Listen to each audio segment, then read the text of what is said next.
de Jésus-Christ selon saint Luc.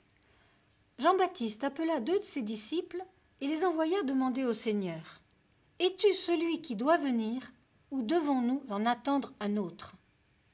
Arrivés près de Jésus, ils lui dirent : « Jean-Baptiste nous a envoyé te demander : Es-tu celui qui doit venir, ou devons-nous en attendre un autre ?» À ce moment-là, Jésus guérit beaucoup de malades, d'infirmes et de possédés, et il rendit la vue à beaucoup d'aveugles. Puis, il répondit aux envoyés : « Allez rapporter à Jean ce que vous avez vu et entendu. Les aveugles voient, les boiteux marchent, les lépreux sont purifiés, les sourds entendent, les morts ressuscitent, et la bonne nouvelle est annoncée aux pauvres. Heureux celui qui ne tombera pas à cause de moi. » Es-tu celui qui doit venir ? Dans le petit peuple de Galilée et de Judée vers les années 30, de fortes attentes messianiques commencent à se dessiner. Alors, parler d'attente messianique, c'est faire comme si tout le monde savait et s'entendait sur ce qu'est le Messie. On dit parfois aujourd'hui « je l'attends comme le Messie ». Mais dans le monde juif, à l'époque de Jésus, les figures et les représentations du Messie sont variées et parfois assez floues. Le mot Messie, c'est le même mot en hébreu que le mot Christ en grec, signifie d'abord celui qui est oint, celui qui a reçu l'onction royale.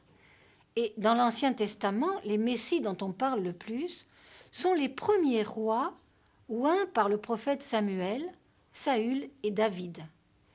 Et par la bouche du prophète Nathan, Dieu avait promis à David de lui donner une descendance qui garderait la royauté. Dieu avait dit : « J'établirai la royauté de ta descendance, je serai pour elle un père, elle sera pour moi un fils, ma fidélité ne l'abandonnera pas. » Bien sûr, la royauté a disparu depuis 5 siècles à l'époque de Jésus, elle a disparu depuis l'exil.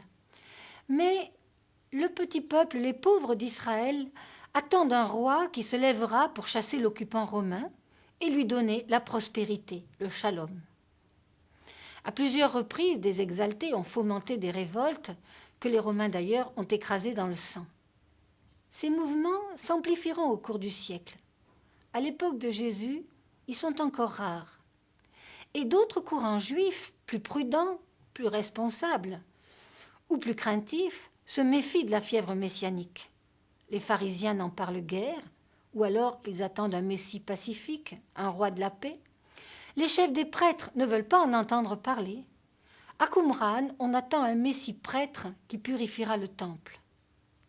On comprend alors la question anxieuse de Jean, qui a annoncé la venue imminente du règne de Dieu et de celui qui vient l'inaugurer. Jean se demande et demande à Jésus : « Es-tu celui qui doit venir ?» Mais Jésus ne répond pas, ou plutôt, il répond autrement. Il n'évoque rien de ces attentes diverses et il désigne simplement aux envoyés de Jean ses propres actions. Tous ces gestes de tendresse, d'attention, ces bienfaits qu'il vient de dispenser aux malades, aux plus abîmés, aux plus pauvres.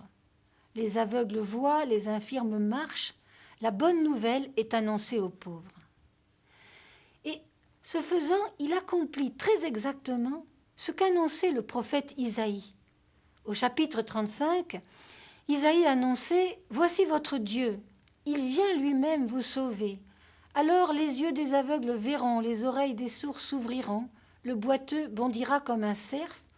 Votre Dieu vient lui-même. » Et par ce qu'il fait auprès des plus malheureux, Jésus manifeste ici que le règne de Dieu est déjà là, au milieu des hommes, que Dieu lui-même vient.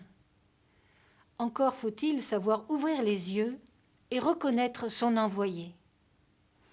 Mais peut-être ceux qui se penchent avec attention et avec amour sur la misère des hommes sauront-ils mieux que d'autres reconnaître le règne qui vient et qui vient encore aujourd'hui.